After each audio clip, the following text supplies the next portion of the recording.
हाँ नमस्कार दोस्तों, कैसे हैं आप सभी। आशा करता हूँ कि आप सभी मस्त होंगे।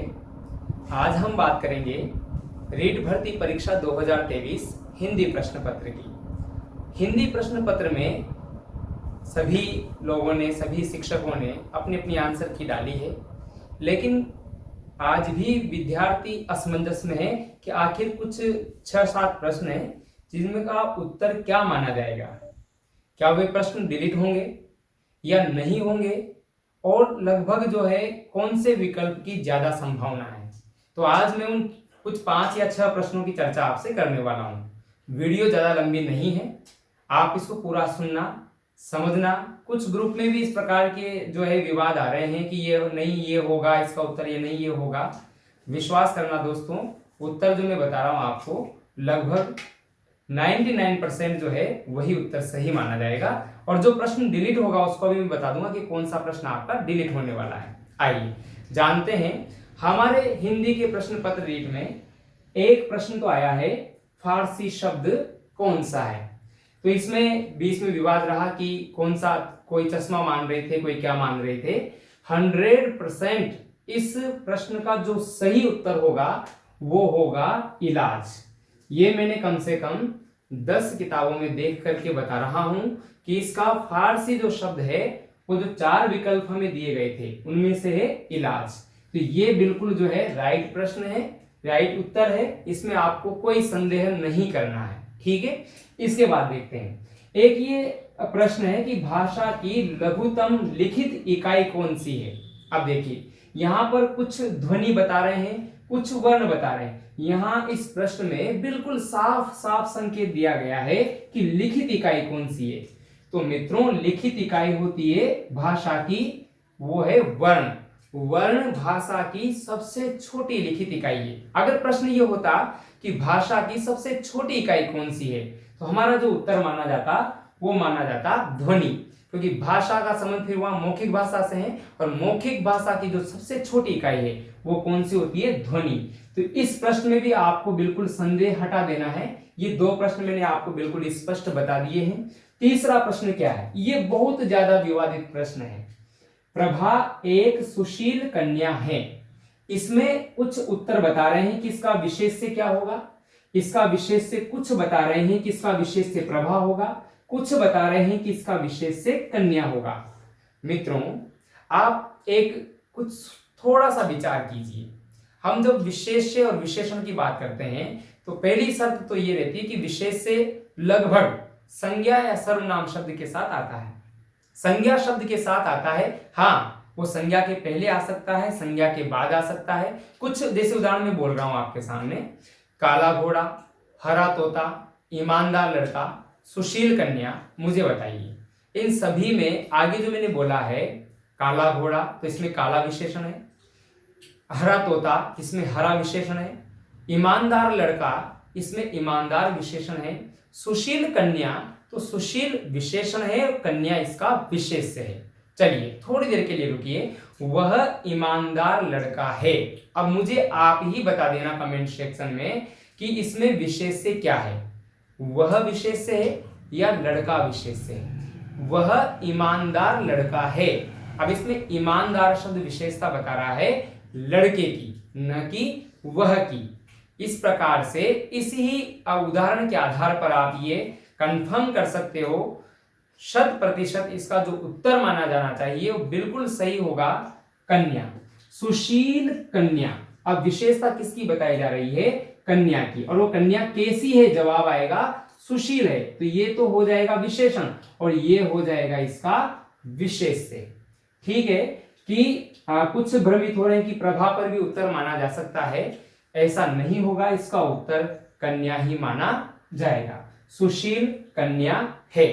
कन्या कैसी है, सुशील। या प्रभा की जो विशेषता बताई जा रही है, प्रभा एक औरत भी हो सकती है, बालिका भी हो सकती है, कन्या के रूप में वो कैसी है, सुशील है। ठीक है, इस प्रकार से इसका जो सही उत्तर होना चाहिए वो है कन्या। अगला प्रश्न हमारे बीच आता है कि क्रिया के विषय में कौन सा कथन गलत है। इसमें तो कोई डाउट ही नहीं है, लेकिन हमें केवल भ्रमित किया जा रहा है। इसका पहला विकल्प बिल्कुल सही है। कथन गलत कौन सा है, क्रिया एक अविकारी शब्द है? नहीं, हम सब पढ़ते हैं विकारी शब्द 4 प्रकार के होते हैं, संज्ञा, सर्वनाम, क्रिया और विशेषण। तो ये चारों शब्द विकारी हैं, तो क्रिया एक अविकारी शब्द है, ये तो बिल्कुल ही गलत है और सही विकल्प हमारा यही होगा। अब देखिए यहां पर भ्रमित हो रहे हैं कि ये भी तो उत्तर सही है। रचना की दृष्टि से क्रिया आकर्मक होती है, सकर्मक होती है। मित्रों, रचना की दृष्टि से नहीं होती, कर्म के आधार पर क्रिया आकर्मक होती है और सकर्मक होती है। तो ये तो जो है गलत है। लेकिन अब मैं बता दूं आपको कि रचना की दृष्टि से क्रिया आकर्मक होती है और सकर्मक होती है। तो ये प्रश्न जो है हमारा इस विकल्प के कारण डाउट में चला जाता है, क्योंकि पूछा क्या गया है हमसे, क्रिया के विषय में कौन सा कथन गलत है। तो कौन सा कथन गलत है? क्रिया एक अविकारी शब्द है, यह भी गलत है, और रचना की दृष्टि से क्रिया आकर्मक एवं सकर्मक होती है, ये भी गलत है, क्योंकि क्रिया कर्म के आधार पर आकर्मक एवं सकर्मक होती है। इसलिए इस प्रश्न को मान सकते हैं हम क्या? डिलीट। इस प्रश्न को मान सकते हैं डिलीट। आगे देखिए, जातिवाचक संज्ञा से बनी हुई भाववाचक संज्ञा नहीं है। अभी देखना है कि जातिवाचक संज्ञा से बनी हुई भाववाचक कौन सी नहीं है।